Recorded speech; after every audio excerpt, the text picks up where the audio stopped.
Sometimes in life, we have to grab your so called destiny by the throat and wring its neck.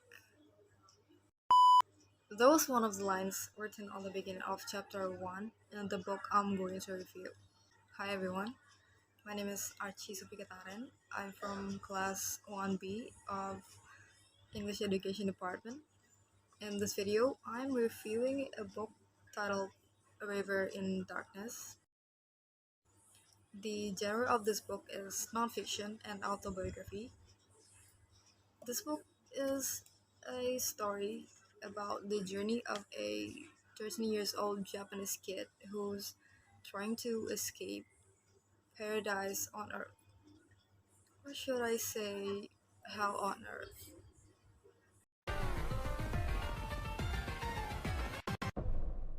As I stated on my last book review, the half one, this book contains few stuffs that may trigger the readers, and since I already finished this book, the ending was kind of relieving.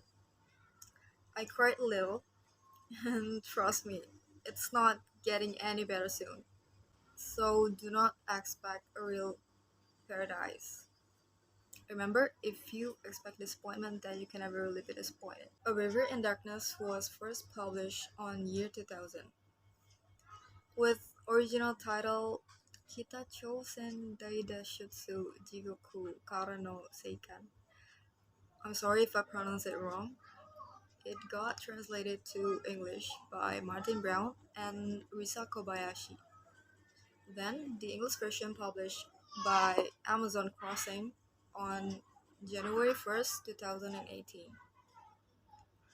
This book got 160-ish pages in total, with 5 chapters, prologue and epilogue.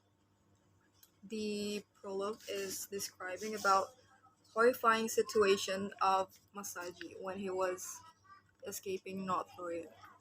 He was in the middle of a jungle, drenched in heavy rain, legs sunk into the mud, crawled out under the bush, until he saw a river and a glimpse of hope right across the river. But that's not how it started. In chapter 1, Masaji introduced himself as a biracial kid from Korean father and Japanese mother. His Korean name is Do Chang-sun, but since he lived in Japan, he didn't really use that name. Masaji's father was absent until he reached elementary school. His mom brought him to prison, and the next thing he knew, the prisoner was his father. In this chapter, you will find out how abusive his father was, why his grandmother hating on his father, which mostly because his father is a Korean who's barbaric, poor, and unkempt, and also why his mother ran away from home. His father cheated and tried to kill her. About 1 year after his mom ran away, Masaji found a row of shoes lined up inside the front door. It was the bigwigs of the Korean League. They mentioned stuffs about return and North Korea, which Masaji don't get what they mean. One night, Masaji's father and his affair left the house.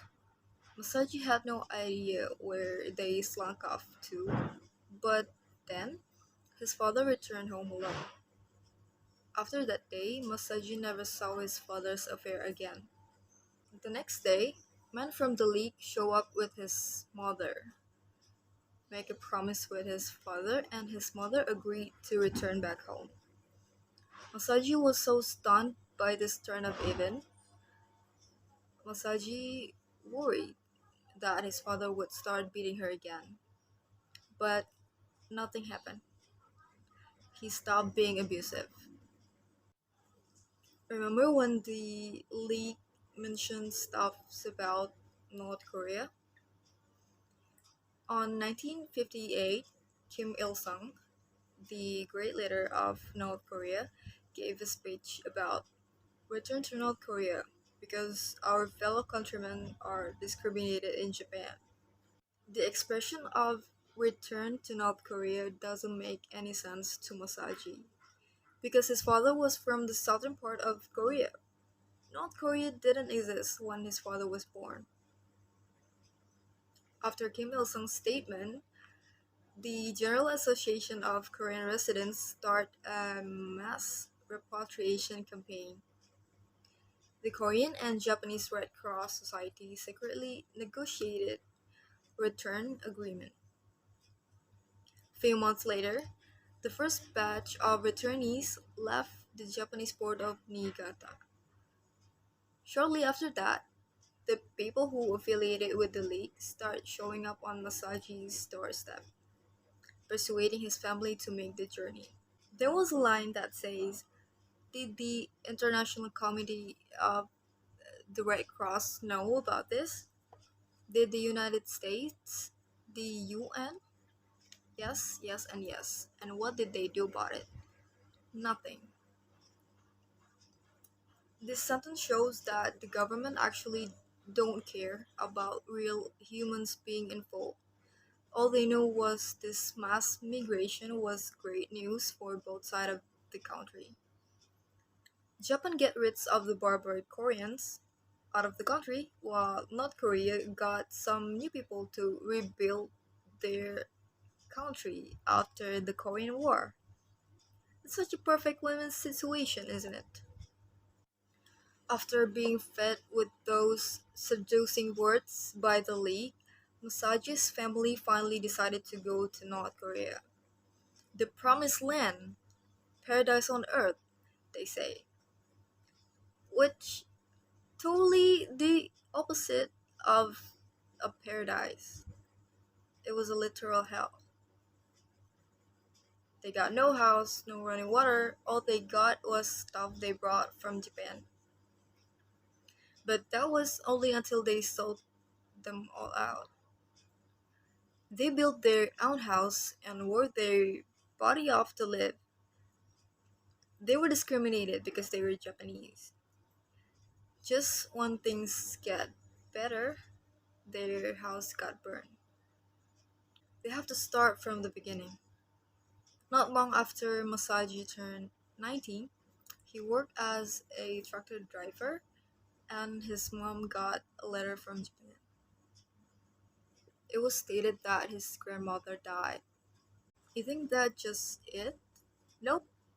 In chapter 3, Masaji was set up in arranged marriage and getting divorced just when his wife about to give birth to their first child. 2 months after his kid was born, Masaji's mother died. He was a single father at the age of 26. In chapter 4, Masaji got remarried, and then he found out that his younger sister got pregnant by some irresponsible man, and the baby died. In chapter 5, the great leader Kim Il sung died. Kim Jong il replaced him, and everything went more terrifying. Masaji decided to leave his wife and his two children in North Korea while he trying to escape from that living hell. Now back to the prologue situation. He attempted to cross the river, lost consciousness, and woke up in China. Wanna say glimpse of hope? It's true, because in China, Masaji got help to get back to Japan.